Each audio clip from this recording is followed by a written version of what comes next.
Welcome to Zim Celebrity TV, patinenge tichikunzirai mabhazi ecross border, mabhazi anenge achibva kuZimbabwe akananga kuSouth Africa, from South Africa to Zimbabwe.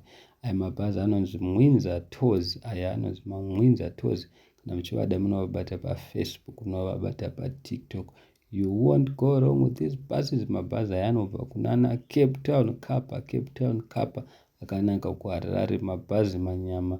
You won't go wrong neaya mabhazi aya. Please guys, musamhanyise mabhazi, vanhu vemabhazi kumhanya hakusi kusvika, because recently kuri kungoitika tsaona dzakawanda dzakasiyana-siyana. Kana waneta uri munhu webhazi, please pawo mumwe munhu abatewo bhazi iroro, because musatambe, musagamble neupenyu hwavanhu, because especially Cape Town hapasi pano mabhazi anenge achibva Cape Town achienda kuHarare. Please you must be careful.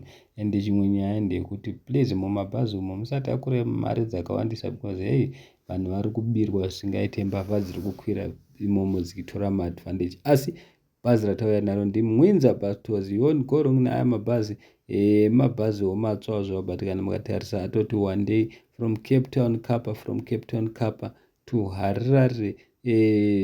Mamwe achona anodhonza matrola, mamwe achona adhonzi matrola, saka kuda kwako chete. Please musakwire mabhazi amusingazivi mazita. Thank you so much, tokutendai zvikuru nesapoti yenyu.